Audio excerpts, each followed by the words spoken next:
Hello friends, welcome to my channel. कैसे हैं आप लोग? आई होप कि आप लोग भी अच्छे होंगे। जैसा कि बहुत से लोगों की कंप्लेन ये भी है कि बहुत दिनों से मेरा कोई वीडियो नहीं आ रहा मुख्य सेविका के ऊपर। तो मैंने पहले भी आप लोगों को बताया था कि ये मेरा चैनल मुख्य सेविका भर्ती के लिए नहीं बना है। पर्टिकुलर अपने बारे में या अपने ब्लॉग के बारे में मैंने मतलब वीडियो बनाने के लिए मैंने ये चैनल बनाया था। तो पहले भी मैंने आप लोगों को यही चीज़ बताया था कि बहुत सारे चैनलों वालों से मैंने रिक्वेस्ट किया मुख्य सेविका भर्ती के बारे में अपडेट देने के लिए, क्योंकि बहुत सी बहनों के साथ गलत हुआ था, नंबर होते हुए भी वो बाहर थे। जैसा कि आप लोगों को पता है कि हमारा केस हाई कोर्ट में डिसमिस हो गया है और हम डबल बेंच जा रहे हैं। तो हम कब जा रहे हैं, क्या करेंगे, क्या नहीं करेंगे, ये सारी इन्फॉर्मेशन मैं यूट्यूब पे नहीं दे सकती। हाँ, हमारे सामने भी कुछ प्रॉब्लम्स हैं, कुछ चीज़ों को सीक्रेट रखना पड़ेगा, तो इसकी वजह से मैं इन्फॉर्मेशन नहीं दे सकती। और प्लीज़ मैं आप लोगों को ये बताना चाहती हूँ कि मैंने पहले आप लोगों से कहा था कि आप लोग डबल बेंच में जाऊँगी तो आप लोग हमारे साथ चल सकते हैं, यानी कि वो लड़कियाँ जो किसी भी रिट में शामिल नहीं हैं, चाहे मेरी 20-876 वाली रिट हो, चाहे 375 वाली हो, या फिर और लोगों की जो रिट है मोहिनी सैनी और सोनिया सैनी की, और एक रिट और है रीता भारतीया की। तो इन सभी रिटों में अगर आप किसी भी रिट में हैं तो आप उसी भी रिट के साथ जा सकते हैं। जैसे कि हमारी 375 रिट जो 16 लड़कियों की है, वो जबकि 29 वाली लड़कियों में मर्ज हुई है, तब भी उन लड़कियों को हम साथ लेके नहीं जा सकते। जो भी हमें अपील करनी पड़ेगी, अलग अलग करनी पड़ेगी। तो यही चीज़ें आप लोगों को समझाना था, बताना था कि प्लीज़ उन लड़कियों से मैं सॉरी बोलती हूँ जिन्होंने मुझसे इतनी उम्मीद लगाई कि मैं उन्हें भी लेके जाऊँगी। ऐसा नहीं कि आप कोर्ट नहीं जा सकती, बिल्कुल आपको भी जाने का राइट है। लेकिन ये जो हमारा सिंगल बेंच में हमारा केस जो डिसमिस हुआ है, इसमें आपको ऐड नहीं किया जा सकता। ऐसा कोई लीगल प्रोसेस ही नहीं है, इसकी वजह से आपको हम इसमें ऐड नहीं कर सकते हैं। बाकी का रिजल्ट को लेके इतना ज़्यादा लोगों की क्वेरी है कि मैं क्या बताऊँ। आप लोगों ने भी देखा होगा, मार्च लास्ट में मैंने वीडियो बनाया था। जब लोग कह रहे थे लास्ट मार्च या अप्रैल के फर्स्ट वीक में रिजल्ट आ जाएगा, तब भी मैंने आप लोगों से यही बोला था रिजल्ट कतई नहीं आएगा, क्योंकि रिजल्ट पे कोई काम नहीं चल रहा है। और उसके बाद अप्रैल मुझे लगता है मिड में मैंने ये वीडियो बनाया था, जब बहुत सारे चैनलों पे ये चीज़ बताई जा रही थी बस रिजल्ट आने वाला है, उल्टी गिनती शुरू हो गई है। तब भी मैंने कहा रिजल्ट नहीं आएगा, किसी भी हालत में अप्रैल में नहीं आएगा। अब मई आ गया, चूंकि मई में भी अब यही सब चीज़ें हो रही है कि मिड मई में आ जाएगा, या 4-5 दिन बाद आ जाएगा, लास्ट मई में आ जाएगा, या फिर जून के फर्स्ट वीक में आ जाएगा। मैं आप लोगों को क्लियर बता देती हूँ कि रिजल्ट तब तक नहीं आएगा जब तक कि कोर्ट का मैटर कंप्लीट नहीं हो जाता है। अभी आप लोगों को भी पता है कि 2 रिटें खारिज हो गई हैं। एक सुप्रिया वाली जो थी आईसीडीएस वाले क्वेश्चन को लेके, और 20-876 जो हमारी रिट थी। दोनों ये दो क्या है, 3 रिटें, क्योंकि 375 भी इसमें मर्ज थी तो 3 रिट मान लेते हैं। तीनों रिटें डिसमिस कर दी गई, खारिज कर दी गई। तो इसके बाद कौन सी रिट बचती है? रीता भारतीया वाली। तो रीता भारतीया वाले में मैटर आप लोग भी जानते हैं, फ्रेश में नहीं है, एडिशनल में है। तो कब मैटर लगेगा, कब नहीं लगेगा, कुछ कहा नहीं जा सकता। एडिशनल में कभी कभी ऐसा होता है 5-5, 6-6 महीने बाद डेट लगती है, या फिर लोग डेट लगवाते हैं। तो डेट लगवाई जाएगी, नहीं लगवाई जाएगी, कब सुनवाई होगा, अभी कुछ भी क्लियर नहीं है। तो आप लोग ये मान के चलिए तब तक तो रिजल्ट आएगा ही नहीं, किसी भी हालत में नहीं आएगा। कोई कितना भी कह दे कि हाँ लास्ट मई में आ रहा है, जून के फर्स्ट वीक में आ रहा है, जून के सेकंड वीक में आ रहा है, प्लीज़ आप लोग यकीन मत करिए। आप लोग जैसी अपनी तैयारी कर रहे हैं, अदर एग्जाम की तैयारी कर रहे हैं, उस हिसाब से आप अपनी तैयारी करते रहिए।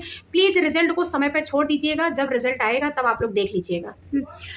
वैसे तो बहुत सारे कैंडिडेट्स क्या, मैक्सिमम 80% कैंडिडेट्स ऐसे हैं हमारे मुख्य सेविका भर्ती के कि जो हमारे ऊपर ट्रस्ट करते हैं। उनको भी समझ में आ गया कि हमारी भर्ती में कितना गलत हुआ है।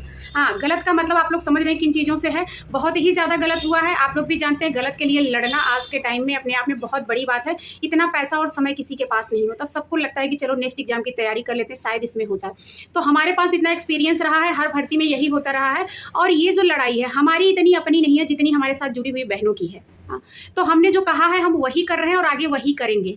ना मैं पहले पीछे हटी थी, ना अब मैं पीछे हट रही हूँ। हाँ, गलती हमसे इतनी हो गई कि हम इस एग्जाम में बैठे, काश कि हम इस एग्जाम में ना बैठे होते। 1 हफ्ते पहले एडमिट कार्ड आया तभी हम कोर्ट चले गए होते। हाँ, मैं भी इतना दूर थी, इतना दूर तक मैंने सोचा नहीं, नॉर्मलाइजेशन का मैटर नहीं जानती थी कि नॉर्मलाइजेशन के आड़ में इतना बड़ा खेल होगा।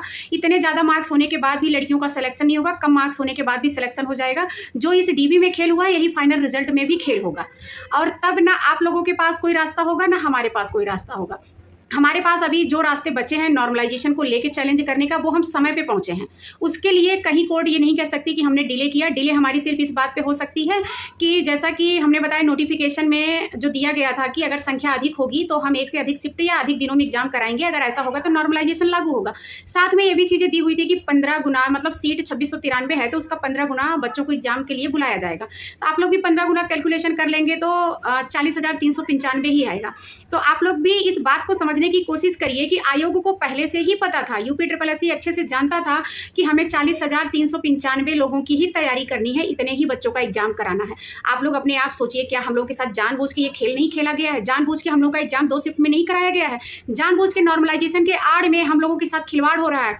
ये कम से कम 80% बच्चों को ये बातें समझ में आ गई है और यकीन भी करते हैं। और यकीन मानिए कि सिर्फ इस खेल के लिए हमारा एग्जाम 2 शिफ्ट में हुआ है, ताकि नॉर्मलाइजेशन लागू किया जा सके। नॉर्मलाइजेशन के आड़ में किसी के कितने भी नंबर बढ़ाए जा सके, किसी के कितने भी घटाए जा सके। हालांकि ये हमने बहुत बड़े एडवोकेट हैं, उनसे भी मैंने बात किया कि सर 51 नंबर, 52 नंबर, 48 नंबर अगर सेकंड शिफ्ट के बच्चे का है और उसको डीबी में बुलाया जाता है तो ठीक है कि उसको उन्होंने नॉर्मलाइज किया, नॉर्मलाइजेशन में उसके मार्क्स बढ़े इसलिए डीबी में बुलाया। लेकिन ये कैसे हो गया कि फर्स्ट शिफ्ट में अगर 54 नंबर को बुलाया जाता है, 58 नंबर को बुलाया जाता है, तो उसी के साथ 54 नंबर से ऊपर वाले बच्चों को क्यों नहीं बुलाया जाता? या फिर कटाफ 52.45 गई है तो 52.45 होने के बाद उसके ऊपर जितने भी बच्चे हैं फर्स्ट शिफ्ट में, उन्हें डीबी के लिए क्यों नहीं बुलाया जाता है? तो ये तो उन सर ने भी कहा कि ये तो गलत है, क्योंकि नॉर्मलाइजेशन प्रक्रिया में एक ही चीज़ फॉलो होगी, या तो मार्क्स बढ़ेगा या तो घटेगा। आप लोग खुद हमारी बात को समझने की कोशिश करिए कि मैं कहीं से भी गलत नहीं हूँ और मैं सही चीज़ों को बोल रही हूँ। कम से कम नॉर्मलाइजेशन वाला मैटर और ICDS वाला क्वेश्चन, इसकी हमने समय पे मांग की है, तो इसके लिए न्याय मिलेगा। हालांकि इसके लिए भले ही न्याय ना मिले कि हम देर में आए, 2 शिफ्ट में एग्जाम हुआ तो हमें एग्जाम से पहले रिट फाइल करनी चाहिए थी, या फिर एग्जाम के जस्ट बाद हमें रिट फाइल करनी चाहिए थी। हमने नहीं किया क्योंकि हमें इतनी नॉलेज नहीं थी, और हमें क्या, किसी भी बच्चे को ये नहीं पता था कि इतना ज़बरदस्त नॉर्मलाइजेशन होगा। सबको यही लग रहा था 2 नंबर, 1.5 नंबर, 2.5 नंबर, इससे ज़्यादा का फर्क नहीं आएगा। हर कोचिंग वाले, हर बच्चे को यही पता था, लेकिन इस तरह से हो गया, किसी को नहीं पता था। अभी भी लोग रिजल्ट का इंतजार कर रहे हैं कि हमारा रिजल्ट आ जाए, देख लेते हैं हमारा सिलेक्शन होता है कि नहीं होता है, फिर हम जाएंगे। लेकिन आप लोग भी देखिएगा कि रिजल्ट आने के बाद भी इस भर्ती में क्या होगा। हाँ, ये मैटर इतना ज़्यादा खींचने वाला है ना कि आप लोग सोच भी नहीं सकते। और 126 सीटों को लेके बहुत सारे लोगों ने हमसे कहा कि आप 126 सीट के लिए लड़िए, तो हमने 126 सीट को लेके भी क्लियर बात किया। तो वहाँ पे हमको यही बताया गया कि 126 सीट के लिए हमें अलग से अपील करनी पड़ेगी।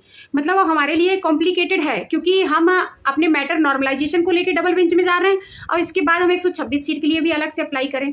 हाँ, तो अभी पहले तो हम अपने डबल बेंच वाला मैटर क्लियर करते हैं, उसके बाद हम देखते हैं 126 सीट पे कितनी यूनिटी बनती है, कितने बच्चे आते हैं। हालांकि यूट्यूब पे हमारा वीडियो रेयर ही मुख्य सेविका पे आएगा, बहुत कम आएगा, जब बहुत ज़रूरी चीज़ें होंगी तो। बाकी का हमारा मुख्य सेविका को लेके वीडियो नहीं आएगा। और मैं उन बहनों से कहना चाहती हूँ कि जो मुख्य सेविका भर्ती से रिलेटेड हैं, जो इस इन्फॉर्मेशन के लिए हमारा चैनल सब्सक्राइब की थी, प्लीज़ आप चैनल को अनसब्सक्राइब कर सकते हैं, क्योंकि ऐसी इन्फॉर्मेशन आपको नहीं मिलेगी, रेयर ही मिलेगी।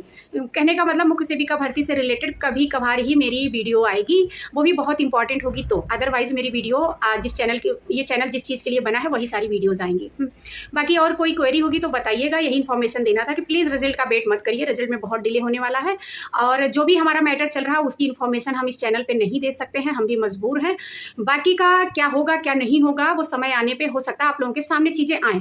तो जैसा भी रहेगा, जो चीज़ें मेरे लिए बताना पॉसिबल होगा वो मैं आप लोगों के साथ ज़रूर शेयर करूँगी। इसी के साथ वीडियो को एंड करती हूँ, फिर मिलूंगी नेक्स्ट वीडियो में। तब तक के लिए बाय बाय, टेक केयर।